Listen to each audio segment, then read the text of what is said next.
Hi, Lynn. It's Ellen again. Just checking if you can hear me okay.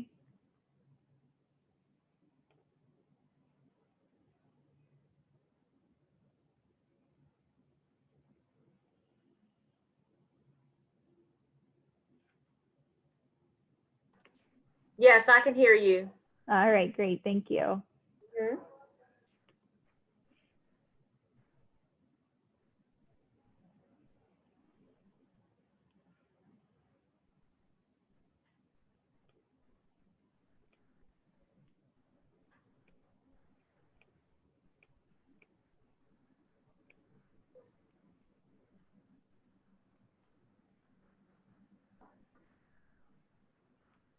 All right. Hi, everyone. This is Ellen with Newline. I know it is 1 o'clock, but I'm going to give just a few more minutes for others to join, and then we'll go ahead and get started.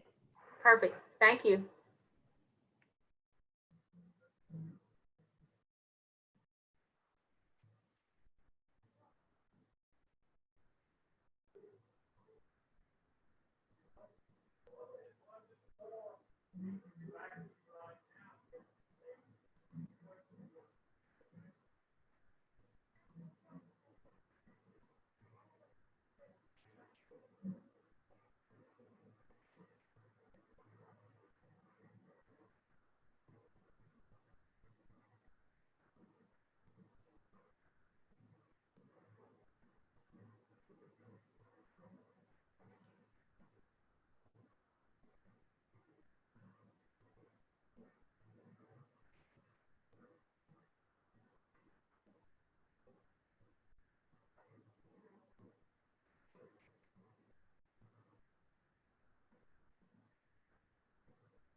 All right. We will go ahead and get started here.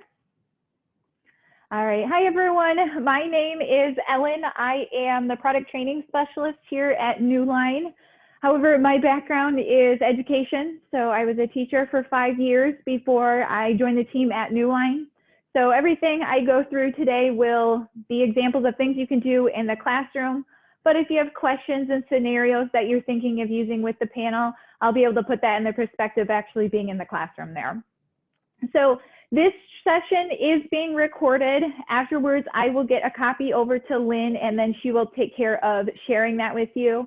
I will also include information like access to our YouTube channel, some PDFs on quick start guides, as well as information on our website and a teacher resource page for different applications and websites that you can use on the panel as well. Now, if you have any questions throughout, please feel free to ask those in the chat. I will pause periodically and just see if there are any questions there. Or if you're comfortable, go ahead and take yourself off mute and ask any of those questions as well. So right now, what we're looking at is the home screen of the panel. Now, my panel has had the latest update to it. So everything I'm going to show you on here, if you don't see it, it might be because you need to update your panel. Now, how you'll know if your panel needs to be updated is when you turn it on, there'll be a little pop-up that says, you know, there's an update here, go ahead and update, or you can defer if you want to wait till the end of the day. Just as a classroom teacher, I always waited till the end of the day, so depends on what you want to do there. If you do defer, there's going to be a little pop-up in the top right that'll be red exclamation point. You'll touch on that, and then it will prompt you then to update later, or update then if you would like to. So again, everything I'm going to show you is going to be part of the newest and latest update.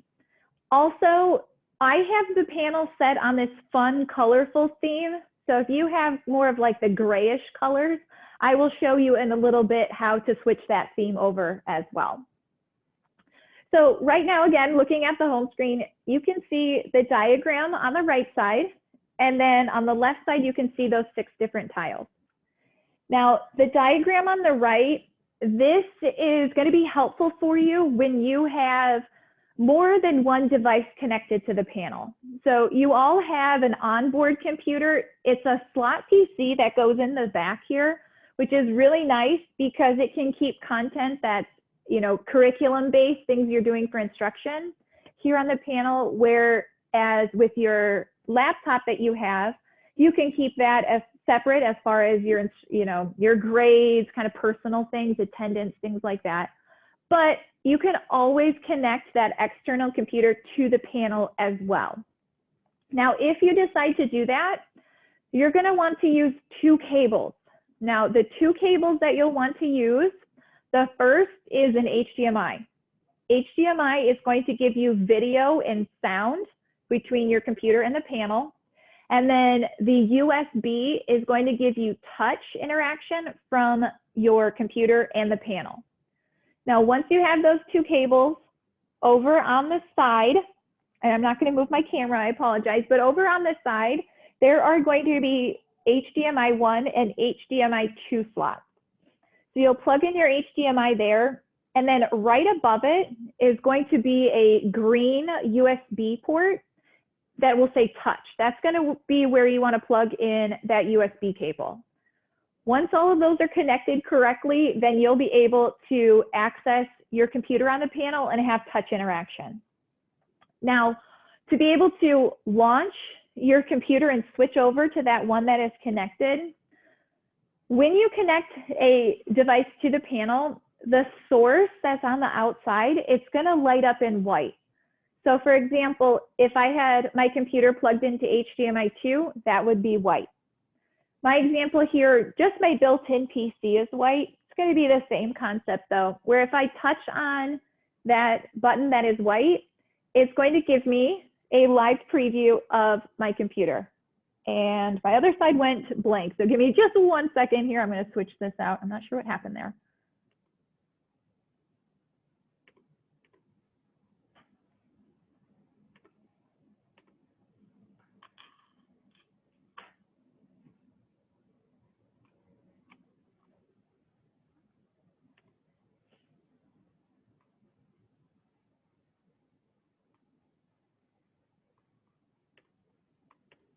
Sorry, 1 second. My capture card doesn't like my panel today, so just give me 1 second here.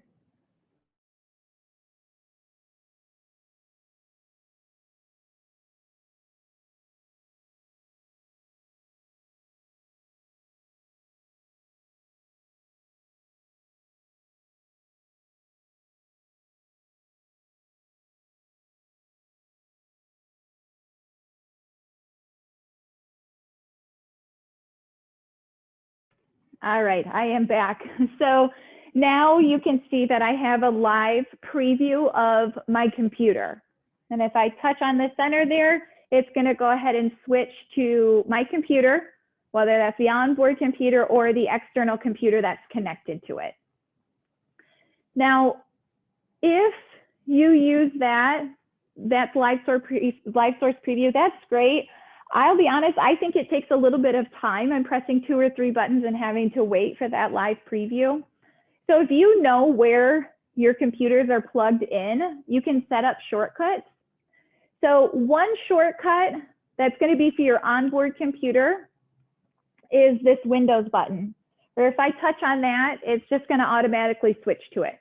Pretty simple. Also, down at the bottom left, you'll see that Add button. Now, if I want a shortcut to my computer, my external computer, I can select on Add, and you'll see this purple tab here gives me the option for HDMI 2, where I can touch on that. And now at the bottom, Next to add, I have a shortcut there for my external computer. So totally up to you if you want to add that there, but it just makes things a lot faster than that live source preview will.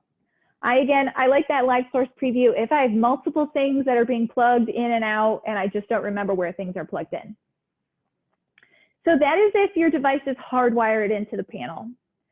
We also have wireless screen sharing. So you can take a device without any cables and cast that content onto the panel. Now, I generally think of students doing this from their devices rather than the teacher doing that for their instructional content. The reason being is I just find that there is a better connection if I have things hardwired in rather than relying on the internet. You know, I know what it's like to have, you know, kind of your computer disappear on the panel and you have to kind of scramble to make things happen. If you have it hardwired, you're going to have less of kind of that issue rather than wireless casting. Just again, it relies on internet and depending on how the internet is going that day. So wireless casting can be used with any device, you know, could be your Chromebooks, your Windows devices, your MacBooks, tablets, as well as your phone. Now, I'm going to use a Chromebook here to be able to cast. And from my Chromebook, what I will do is just follow the steps that are on the screen. I'm going to use the URL that is here, and then I'll enter in that session ID. That session ID is going to change each new session that you start. So just be mindful of that code will regenerate. Now, once I visited the URL and entered in that session ID, you'll see over on the side that my device is now connecting and now connected.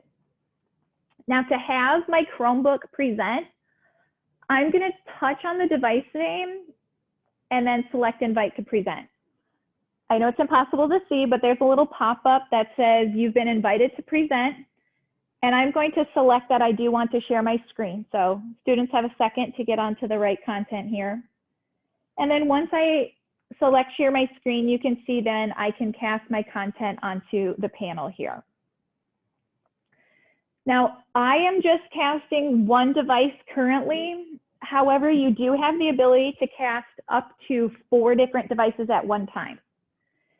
And that is part of grid view. So here at the bottom on the side, you can see where it says grid view. And if you have opened up the Newline Cast application and you've never seen that grid view is going to be part of something called moderator mode. Moderator mode makes it so that you as a teacher have to actively invite each device to cast. It doesn't give students the ability to just cast up onto the panel. Now, to enable moderator mode, you're going to want to go down to the bottom where you'll see settings. And this again is while you're in Newline Cast. Settings, and then you'll see moderator. And then you'll just toggle it from off to on. Once you enable that moderator mode, you will see the grid view option here. Now, from here, I can touch on grid view. Now, if I have multiple devices connected, again, up to 4, I would see those listed. You can have 2, you can have 3 displayed. You don't have to have 4 at the same time. But you can select invite. It will prompt then that Chromebook to accept that they want to share their screen, and all of that content from those devices can be casted onto the panel at once. So Newline Cast allows for up to 40 devices to be in line. It's just going to list the first 4 to be able to cast. Now, one thing that I also want to mention is that when I was on site on Tuesday, a couple of teachers were saying that they were having trouble connecting their devices. So one thing I want to mention is that you will want to see a six-digit code here. Now, if you see a 10-digit code, one thing you can try is just to select a new session. Occasionally, it needs to switch from being a local network to the cloud version. So that might help. The other thing, which I discovered again when I was on site, is that the panel may not be correctly set up to Wi-Fi, just depending on what's going on there. where on the back side of the panel, there is going to be what looks like a USB thumb drive. It's going to be white and it's going to be pretty big. That's actually your Wi-Fi dongle.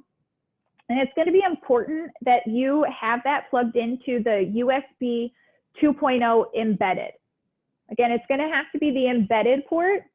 And once you put that in the correct port, that might help you be able to connect wirelessly. Again, if you want to press that new session, and it may switch over to those 6 digits there. So again, going to be important that you move that thumb drive over, or the Wi-Fi dongle over, to be able to have Wi-Fi on the panel. If you have tried those and you are still having issues, feel free to reach out to me. My email's right there. I do respond, and I can pass that on to our tech team as well for help. So I do want to pause here and see if there's any questions as far as connecting a device to the panel, whether that is hardwired or wirelessly.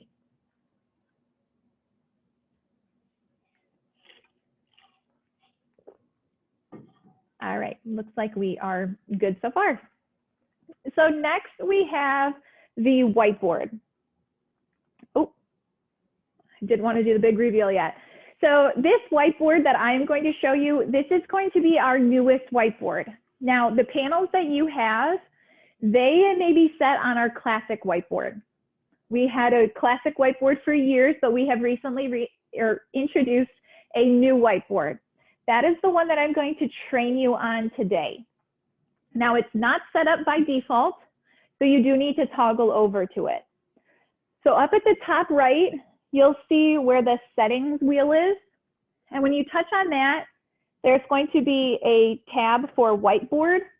You'll want to touch on that and switch between classic and new version. Once you switch once, you won't have to worry about switching again. So from here, I'm going to go ahead and open up, again, that whiteboard. Now, the whiteboard that you have currently, it's more like a blue whiteboard. Now, the new one does automatically, by default, open it up to white. I just have it on blue because the camera goes crazy on white. But you can temporarily, as well as by default, change the background.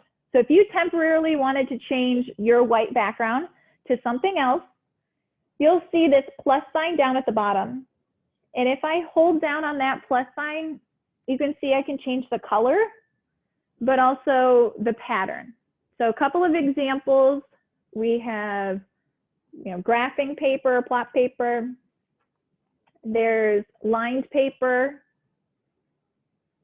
We have, a task list or to do. We have, again, that grid view. For the younger ones, there's handwriting paper, a couple different options for those. For music teachers, we've got sheet music. And then for any coaches out there, there are baseball and softball diamonds, basketball courts, soccer fields, as well as football fields. But this also can be used for letter recognition, skip counting, angles, lots of different choices there. Additionally, you do have the ability to add in your own background. So for example, the handwriting paper on here, I don't really care for. As a former kindergarten teacher, I'm very particular about that. So you can scroll just a little bit more and you'll see that there's a custom option. And if I touch on that, and just ignore what we've got going on here for a second, but the top left, there's the little hamburger where it says File Commander at the bottom. Now the panel is going to label the File Commander FC occasionally, but whenever you see that, just think of either your Google Drive or your OneDrive that you're using, and that's where you put all your stuff. So here, you can see that I've logged into my Google Drive, but there's also that Add a Cloud account. Now, this gives you the ability to log into your Drive or your OneDrive specifically to the built-in parts of the panel, not onto the computer that's connected, but the actual panel itself. So once I do that, I now can walk through my Drive and pull through until I find an image that I want. So here, I've now added in my image rather largely here. And I'm not sure what's going on. I added in very large. Oh, I did a background. That is not what I meant to do. I'll try this again. So I am going to go my file commander, my drive, and then my background. So here I've now added in my background. So you can see you can add images or an actual background. Now I have a smaller image size. So what I recommend is when you go online and let's say you do want to replace a different whiteboard or a different whiteboard background, go online and find an image of that background and save it to your cloud storage. Now that again can be Google Drive or OneDrive. However, it does have to be an image. And once you've added that in, we follow those steps to get to my drive. You can add this in here. They recommend 1920 by 1080 if you want it full screen. I just happen to pick a smaller size image. So again, you can use the built-in whiteboard backgrounds or you can bring in your own. That again is if you temporarily change it.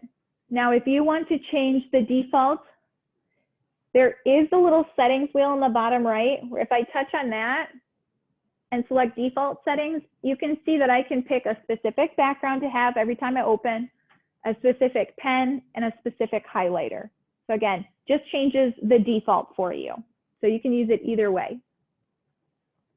Now, if you have multiple pages, you can just use the navigation tool to be able to bring you to whichever page that you want. And I'm going to go ahead and just go to the first one so the camera behaves. There we go. So now when it comes to interacting with the panel, now you'll see that at the bottom I have my different writing tools. Now the panel also has something that's called object recognition, where if I take a thin tipped object, I can come up here and immediately start to annotate. Now, as far as the stylus goes, I am using the one that comes with the panel. However, I typically use a mechanical pencil. Obviously no lead, but anything plastic or wood will work. So mechanical pencil, chopstick, golf tee, or if you want to use like a tennis ball for some of the students that can't grip a stylus, that can be used as well. So again, I can use that to write, but then I can use an object that's a little bit larger than the tip of my pencil, which is my finger. And I can touch on here and you can see that I can now activate this infinite canvas and be able to move that all around. And with my fingers as well, if I want to, I can zoom in and out, with 2 fingers as well. But then when it comes to erasing, I take an object that's larger than both my finger and the stylus, which is the back of my hand, and I can drag that across and it will erase it from there. So it just makes things easier. You don't have to toggle between all of those different tools. Now, when you do this, you'll notice that I can only write with a thin tipped object. I can't write with my finger. That, can be a little bit frustrating because you want students to be able to annotate on the panel with their finger rather than the stylus that you're using. Probably don't want to share with them. So what you can do, and I do recommend this, is down at the bottom right on this new whiteboard is a little settings gear again. And you'll see at the top where it says object recognition, you can select to write with a fine pen or a fine pen with finger. I, again, recommend that you'll switch it to write with a fine pen or finger, because then you can see here that I can annotate with my finger or the stylus there. When I do that, that makes it so I can't use my finger then to activate that infinite canvas. You can, however, press the little navigation tool that's in the bottom left here, touch on that, and this will now give you the ability to activate that infinite canvas. Now, the panel does have 20 points of touch. So you can see, you can get lots of fingers up here interacting.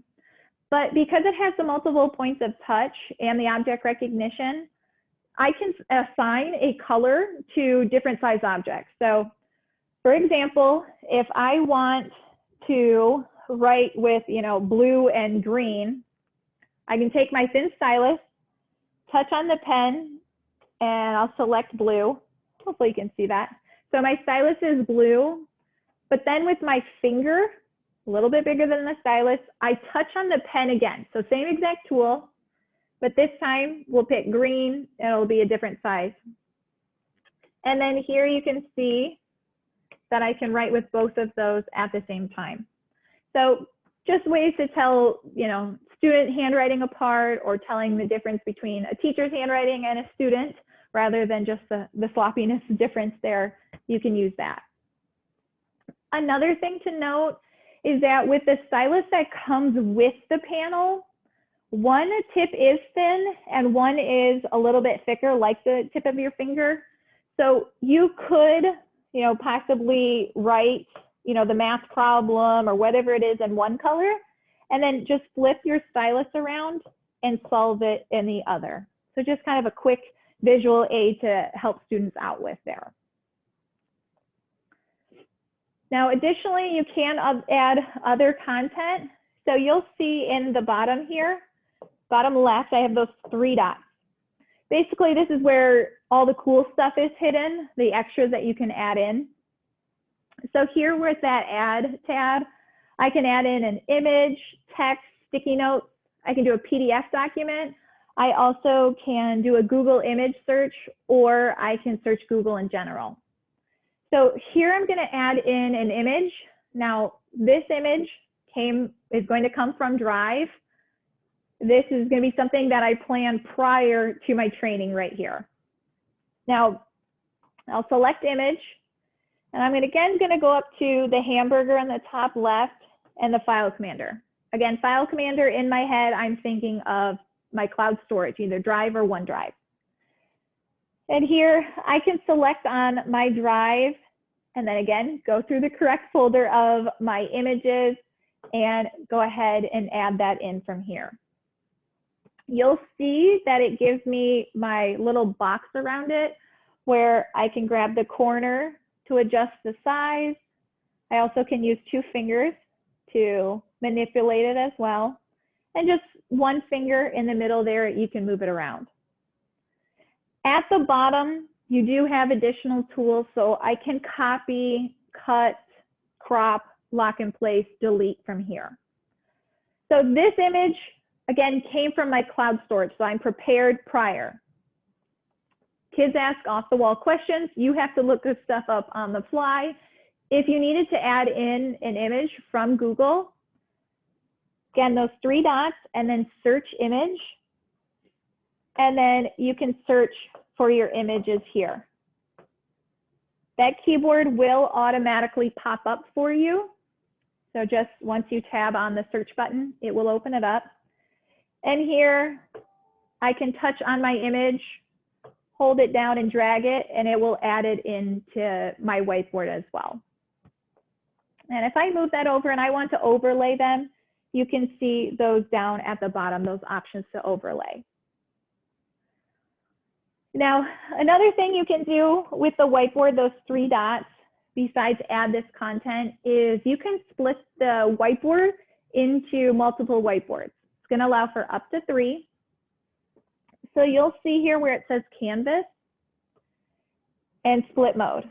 So I know it's going to be really hard to see on the live video of me, but there is a gray line down at the middle there where I can have a student work on the left and another student work on the right. The color, they can change on their own, and it doesn't matter if they use a stylus or their finger. Either one will work. So we'll pick coral for this person on the left and blue for the right, and you can see they both can work at the same time.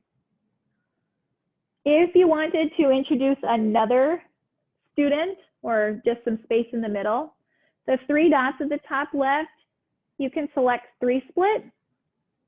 We can go ahead and split this. And now you can see that I have 3 available to me. Now, if you want to keep this content, like you want to take a screenshot of it, or you want to be able to add student work to their portfolio, something to show parents, up at the top left, those 3 dots, you can touch on those. It'll give you the screenshot option. Here, you get to choose the size of the object or the screenshot. So in the corner, you can adjust it. Also, the bottom here, and I know I'm completely washed out on the video, I'm sorry, but there is the option to expand. So I can do a full screen. There's also, it looks like a whiteboard with 2 squares on top. That's going to allow for me to copy this screenshot and paste it into my whiteboard that I was using with the apple there. Next to that, there is a little down arrow. This is going to give you the ability to export this screenshot to your cloud storage. So you'll see here it says save with FC. I mentioned that's in your head. You're thinking of your cloud storage. And I can touch on that, select my drive and your specific folders that you've already set up, and select OK, and it's going to move that over to my drive. So later on, when I'm on my computer accessing my drive, I will see that screenshot there. Then to exit here, just touch on those 3 dots, and then we have exit, and it will leave you, or leave the split view, and it will bring you back to your original whiteboard. Now, lastly, when it does come to saving your whiteboard pages, the panel will automatically save your whiteboard pages for you. So if you turn off the panel and turn it back on, you're still going to be able to access them. And I'll show you that in a little bit. But if you are in the whiteboard and you want to be able to save these right away to your cloud storage, what you can do is, again, those 3 dots, and across the top, those tabs, the one that says File, you can touch on that and then Export. And this is going to give you the option to select which pages you want to export and what file format. So here you can do an image or PDF. PDF might be nice if you have multiple whiteboard pages that you want to put together. But here I can select Export and just ignore the QR code for right now. But here you can see that it says Share. Again, you can touch on Share, going to bring you to the File Commander, where then you can put it into either your OneDrive or your Google Drive from there. Now, something I want to mention before I get off of here is that in the bottom right, it's kind of grayed out right now, but you can see the little character with an arrow. If you touch on that, that will give you the ability to manually log into your Google Drive. If you do that, it basically temporarily logs you into Drive there. And here, where the Save USB and Share button, it will say Save to Google Drive. So it prompts you to do it for Google Drive.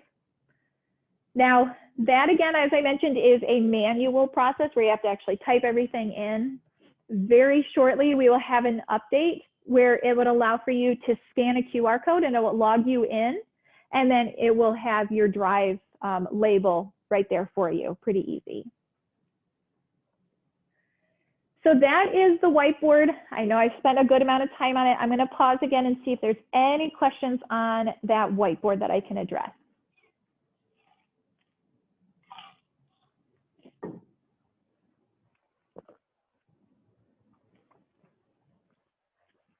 And then it looks like we don't have any questions, but again, I just want to reiterate that this is the newest whiteboard. To get to it, after the panel has been updated, if you don't see a little red exclamation point, then you're probably all set. But the top right, that settings wheel, whiteboard, classic version, switch that over to new version. Again, won't have to change that again after that. All right, so since we're still good on questions, I'm going to keep on going. So down at the bottom on these 6 tiles, the browser there. Now I'm going to tell all of you that I suggest that you use that browser as your backup plan. It's more like a mobile browser. So imagine looking at every educational website that you have used on your phone. It just isn't the same experience. So I again recommend using the browser on your computer or that onboard computer. Again, you can access that with the Windows button or your shortcut you created. The times in which I do recommend that browser, one is if you have a substitute teacher. You want them to access YouTube, they can go ahead and do that. Or if you don't have a computer, you have no other thing to use, go ahead and use that browser. It should get you through the day. Now, next to that browser is the file viewer. And the file viewer is actually going to be where all of your whiteboard pages get saved by default. So here, if I select file viewer, you'll see that I have a pictures folder in the center here. Internal storage, and then it's going to have all of my whiteboard pages that I have, whether I wrote on them or not. Now, since they get saved here, if you want to save them to your Google Drive, you're just going to touch on the skinny snowman that's next to each file name. So here, I'll touch on that. And then I have share. If I touch on share, I can select my save with FC, and I can walk through my Drive or OneDrive to put that over there. That's if you just have one. If you have multiple, you can touch on the image name, and you can go through and add them individually. Or the very top where the blue bar is there, you have the skinny snowman where you can touch on that, select all. And then again, at the top right, there's the share button that looks like the 3 circles with the lines. I don't know what you call it. It looks like a prong or something, but you can touch on that. And again, you have the option to send your file to your drive just by that save with FC. Or if you have a ton of whiteboard pages that you don't want anymore, you can select those all and send them to the garbage. So there's a little trash can at the top right, and then I can select OK, and it will delete them. Now, when I was on site, there was a question of how much storage is on the panel? Will it kind of fill up? The panel, I have never witnessed anyone having so many things on here that it slows the panel down or anything. It will handle a lot, but also by default, it deletes any whiteboard pages or screenshots that are 60 days old. So again, you don't have to worry about that, but if you wanted to go through and delete them manually, you can. Now, additionally, in this file viewer, you can log into your cloud storage from here. So you'll see that it says add cloud, and you can touch on your drive or your OneDrive and then walk through your login process from there. Once you do log in, again, this is going to give you the option to add in images, add in backgrounds to the whiteboard, save things to your drive. So I do recommend that you log in from here. This is completely separate, again, than logging into Google Drive on your computer. 2 different devices. Now, when you do log in, you can see, for example, at my drive here, I can open up like PowerPoint, slides, PDF, some of those different file formats. Now, when I do that, and you'll see in a second here, that the formatting is different than what I experience when I'm on a computer. So I, again, recommend to everyone that you use your computer when it comes to opening up your content. Use this again as your backup plan. So you can see here that I have access to the content, but it's not going to be, interactive like I might have it on my slides or PowerPoint there. So again, that is the file viewer. Lastly, we have the gadgets folder. And this is going to take you to some of the embedded apps that are on the panel. We're all going to ignore that Starfall is on there.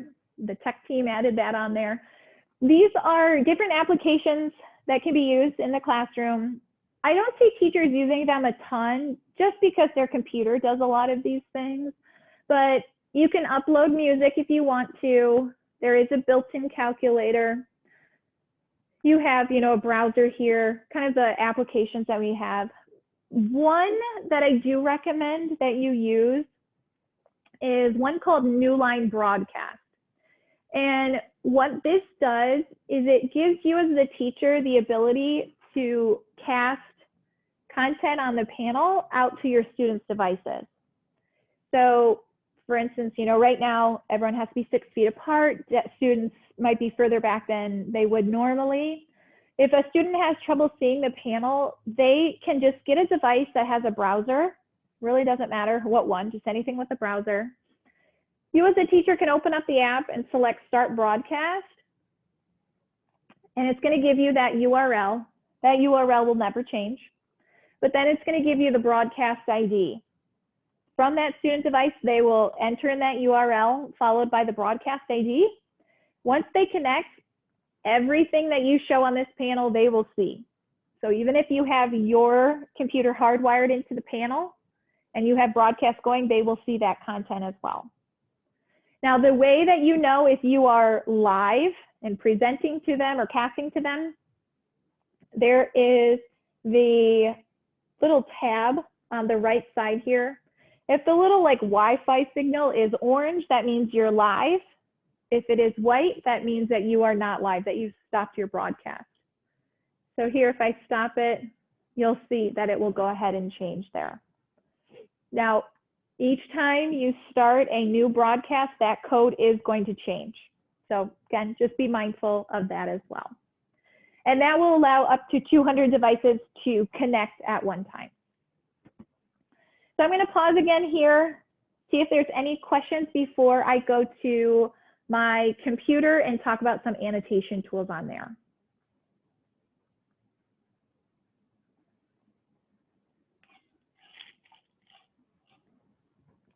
All right, sounds like we're good. So again, I'm going to go to my onboard computer. I'm just going to select the Windows button here. Now on the sides of the panel, you have those light blue toolbars, and probably the one that you have been using is the screen annotation tool. It's the very top one that looks like a screen with a pen. And what that does is it allows you to write over any content that you have displayed on the panel. So I'm just going to bring up YouTube, but the content really doesn't matter, as well as the device. You know, if you have a student casting onto the panel, they would still be able to interact with it. So here I'm just going to pull up a video. Now, just to segue for 1 second, when it comes to volume, the volume should be coming out of the panel. Now, if you're trying to watch a video or something on your computer with the panel, just make sure that you have switched the volume on your computer to have it come out of the panel. So just change the speaker. But if you need to adjust it, there is the volume button down at the bottom where this little door is next to the power button. You also have a remote. Now, something with the remote is that the sensor for it is right by that power button. So make sure if you want to adjust the volume or change anything that you're pointing it at the sensor there. Now, bringing it back to the side toolbar and that screen annotation tool, if I touch on it, again, the screen with the pen, it's going to bring up my writing tools at the bottom. Now, if you have the classic whiteboard like you guys have had set up, your icons will just be blue and they'll just look a little bit different. They're going to be the same thing. Here's just they're gray rather than blue. Now here I also have the object recognition, so I can come up here and immediately annotate on top. Erasing, again, back of your hand, or you can use this clear all button, which is the whiteboard with the eraser, and you can select clear and erase it all. Now, if you want to keep a screenshot of this content, down at the bottom right, you'll see this little camera. And if I touch on that camera, you'll see the screenshot option that I had when I had the split whiteboard, where I can expand to do full screen. I can copy this screenshot and paste it to the whiteboard. I can export to my drive or my OneDrive as well. So you can save that screenshot. Now, what some of you might experience right now is that when you exit the screen annotation tool, which you'll use the tool that brought you in, so that screen with a pen, when you touch on it, it takes a screenshot of your content. Well, just now I already took a screenshot of what I wanted, but also you don't want a screenshot of absolutely everything. So on this new whiteboard, to change that so it doesn't take a screenshot every time, is this, or at the bottom right, that settings wheel. If you touch on that, you can toggle auto screenshot off. while you're there, I always recommend to turn off the action hint. You don't need to be told 20 times how to use the writing tools. But once you do that, now when I press that screen with a pen, it doesn't take that screenshot. But again, you can take a screenshot just by touching on that camera once. Now, if you decide to stick with the classic whiteboard, absolutely can. Now, if you're still getting that auto screenshot with the classic whiteboard, the version you have now, what you'll do is that you'll have a camera in the bottom left side. You're going to want to do a long press on that. Wait till you get a pop-up that says, do you want to save all your screenshots automatically? From there, just select no, and you won't get that auto screenshot. And then if you do need to take one picture, you just tap on it once and it'll take that screenshot for you. Last thing I want to mention on this screenshot or the screen annotation tool is that when I have it activated, it acts like a transparency where I can't, interact with the video. I can't pause it. I can't open up a tab. It's just writing. Now, if I want to change that, the little cursor in the bottom left, I can touch on that, and now it will allow for me to interact with the content underneath. I can open up a new tab and so forth. The ink does not stick to the web page. Again, it's a transparency, so you just use your hand to erase or that clear all down at the bottom here. So again, that is going to be your screen annotation tool. Lets you write over anything displayed on the panel here. Now, just to going a little bit further, because I know that some of you are using PowerPoint or Word or Excel. So what's nice is those products or the office environment works really well with our panels and object recognition. So here, I'm just going to open up a PowerPoint. I'm not going to go through the content here, but as I said, it has object recognition. So if I take a thin stylus again, I can immediately walk up and start annotating. You'll see when I do that, that my writing tools pop up. So you don't have to worry about switching between a bunch of different tools, because then if I take back of my hand, drag it across, it will erase. Then take my finger, I can touch on an image or text and I can move that around. Now this is in edit mode. If I'm in presentation mode,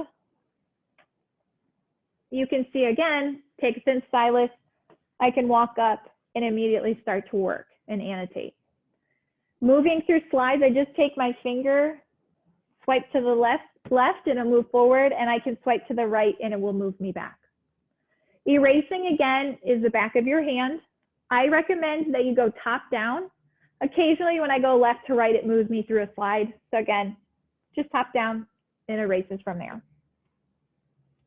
Now, if you're all done with your presentation mode or, the bell rings, something like that, and you want to keep your annotations, when you tap on the sides of the panel, or sides of your PowerPoint, I should say, you get these 6 circles that pop up.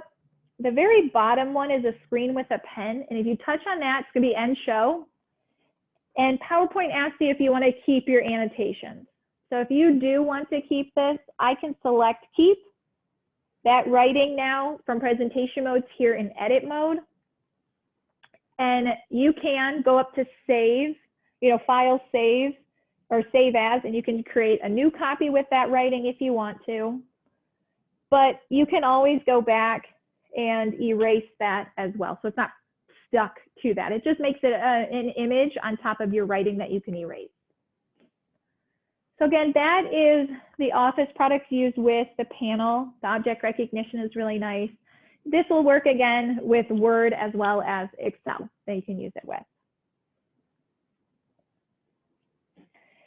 Now, the Google tools or the G Suite, so like Slides, Docs, and Sheets, they do not have freehand annotation built into their products. So that is when the screen annotation tools on the side can be helpful for you. Again, it won't write directly in that document like it does for the Office products, but you do have that as an alternative if you'd like to. Now, one thing that I have introduced to the groups that I've talked to both in person on Tuesday and then the group this morning was just a tool that is in the Google environment that you may or may not want to use as far as freehand annotation. Now, the application is called Google Jamboard. It's part of the G Suite. It's going to be a cloud-hosted whiteboard. And I'll just briefly go over it for you. And so here I can access it. I've got the waffle on the right side here. And if you scroll, you'll see that I have Jamboard. Again, cloud-hosted whiteboard, so it travels with you, whatever your device is. Also, the Jamboards can be shared within Google Classroom, which I understand you're using to share information with your students, so they can see your whiteboard session as well. So here at the bottom right, I'm going to create a new Jamboard. And here at the top, you can see I can rename it. I can also change the background. The backgrounds are really limited. You've got kind of plot paper, some thin lined paper, some graphing paper, or you can do blue or black as a background. I'll do blue. It'll be hopefully a little bit better at the view there. Now from here on the left side, within Google Jamboard, you have the drawing tools. So here, again, you can see I can freehand annotate on it. Underneath that, we have the eraser, pretty standard, that one. Cursor, just if you have objects or things you need to move around. There's also sticky notes. So if I touch on that here, I can pick my color and my sticky note that pops up, and I can relabel it. Now, something that I needed to mention with the groups earlier is that occasionally when you start out and you want to type, you might not have a touch keyboard pop up right away.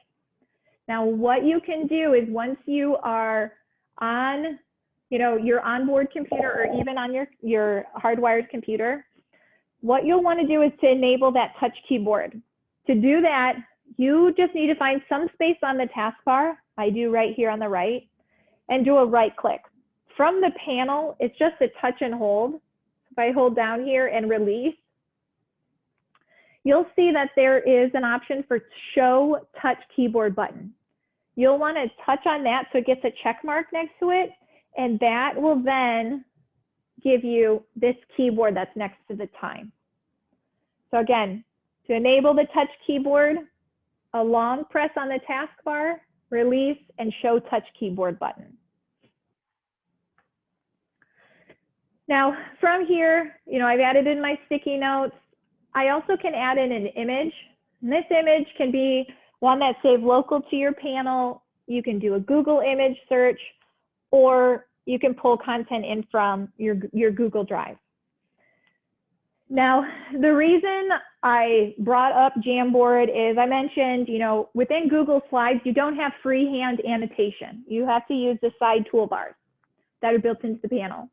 Now, if you want to be able to freehand annotate on your Google content or your Google Slides and have students be able to see that through Google Classroom on the Jamboard, what you can do, and again, it's just a recommendation, just an idea, you don't have to do this with the panel, but is to actually take your Google Slide content, or it could be PowerPoint, and to take that slide and that specific one, save it as an image and open it up in Jamboard. Now, I'm going to show you how to do it on the panel, but you would do this on your computer prior when you don't have to stand up to do it. Now, how it works is I'm just going to start by going to my drive and opening up a slide. So we'll go with, I don't have very many on here. All right, we'll go with, I just got a bunch of images. Let me see here.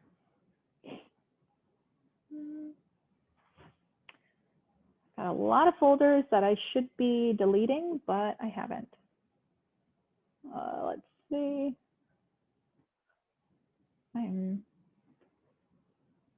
go here. All right, there we go. So here I have a Google slide opened up. You can see that across the top, I don't have any drawing tools. They do have like line tools that you can do. They do provide like a curved line, but I haven't really figured out how to use that natively and be able to annotate really. So here I'm on the slide that I want to add into Google Jamboard. What I will do is I'm going to select File, Download, and I'm going to save it as an image. So here it pops up as an image, and I'm going to go ahead and open that up. Now over on the right side, I have the ellipses. If I touch on that, I'm going to select Save As. And you can change the file name. You also, as far as saving goes, I'm going to add it to my drive, but you could save it locally to your computer either way. But I'm going to save it. Once I have saved that, I'm going to go back to Google Jamboard. Now, here, I'm going to add in a new frame because I already have some writing here. To do that, I just touch on the arrow at the top, and I've got my blank frame here. I'm going to go back on the left side to the image, insert image button, and I'm already on my drive. Easiest way to find it is if you've just done it or added it to your drive, you can add it there. So I'm going to select and add it in. And here it's an image, so I can adjust the size of it. So I grab that corner, make it larger here. But now I can touch on my annotation tool at the top here, and now I can freehand annotate on top of that. And again, you can relabel that, but then it is a part of Google's ecosystem, so you can share this Jamboard within Google Classroom for students to see as well. Or if you wanted to use the share link up at the top, you can as well. So also all the things that I just went through on here, you have the recording of this, but also we have a kind of a distance learning tab on our YouTube where you can see another video of how to do this as well. So I am going to wrap up here just by going through some of the little pieces of the panel that you might not know about, or some things that kind of set you up for success with it. So top left, where you have the time, if you touch on that, it's going to bring you to a world clock. You've got the globe down at the bottom, compare the time anywhere. But across the top left, you have an alarm clock, timer, and a stopwatch. These all run in the background, so they're kind of like on your phone, where you don't have to be on the, the stopwatch for it to work. It's also going to be like your phone, where you cannot split the screen between maybe YouTube and the timer. It's going to be one or the other there. Also, the side toolbars, just to review what those do. So the top one, again, is your screen annotation tool. Lets you write over anything that's on the panel. Underneath that, we have the shortcut to the whiteboard. It looks like a short little pencil. It's the same icon here as well. So both the same. We have the house. That'll bring you back here. You have the back arrow. So just touch on that twice and it'll bring you back out of whatever you're in. And then the bottom button, that's going to be a shortcut to a computer. Now, by default, it is a shortcut to the onboard computer. So here I can touch on that PC button, and you can see that it is switched over to my onboard computer. Now, if I'm on this onboard computer and I need to get back to the built-in whiteboard, I can just touch on that little short pencil and it'll switch it over for me. Then again, I can press on PC and it'll switch back and forth. So you can see that's a lot faster than always having to go back to the home screen and navigating from here. Now, that bottom button, it does say PC. If you want to swap that out to be your own computer that you've got connected, you can. So you go just to the settings in the top right again, and then you'll see an option for toolbar. Touch on that. Where it says favorite connection, just pick wherever you plug in your computer consistently. You'll want to make sure it's the consistent one. So here is HDMI 2, but then right above that where it says customize icon, touch on that and select connection, and then select OK. And you'll see that that bottom icon has switched out. So now if I had a computer plugged into HDMI 2 and I touch on that, you'll see where it says HDMI 2 on the top left, it has swapped it to be that. So then it's just a shortcut, again, toggling between my external computer and the whiteboard there. Now the last few settings that I want to mention, again, the whiteboard, to switch between the classic and the new, you're going to do that there.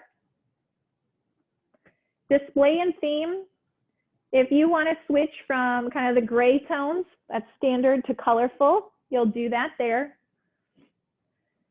But lastly, there is the power button. Now I want to draw attention to this because some of you may or may not experience where if you don't touch your panel for 30 minutes, it automatically turns off on you. That's not going to be helpful when you're doing small group or you're putting up a syllabus, just rubrics, things like that for just students to be able to view throughout the lesson or during their activity.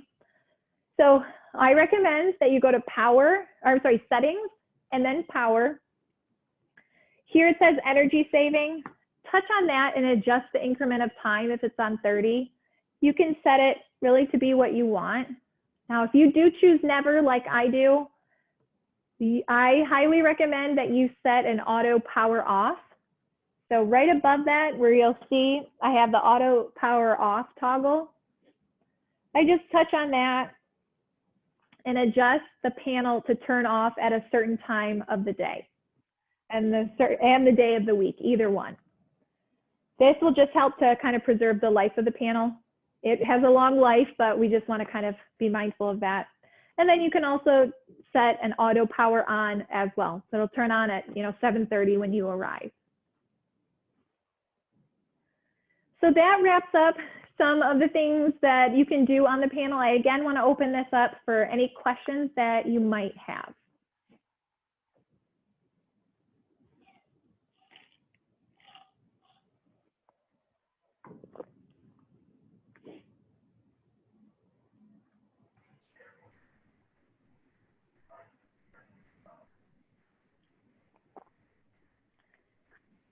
All right, it looks and sounds like we are good on questions. So again, I'm going to get this recording out to Lynn as well as some PDFs and things to help you out. If you check those things out and you're not able to find some answers to some things, down at the bottom right is my contact information. Like I said, I do respond to my email. So if you have any questions on the panels, go ahead and reach out to me and I can help provide support from there. Very good. And we are creating a page on our webpage for the Newline panel, and we're putting all of the links there that you've sent. And we're going to also post this webinar there. So it'll be on our district webpage for anybody to see. Perfect. I'll make sure to get those to you pretty quickly here. Okay, thank you. You're welcome. All right. Well, I hope everyone has a good rest of the day. And then again, reach out to me if you need anything. We will. Thank you so much. It's been great. You're welcome. Thank you. Bye.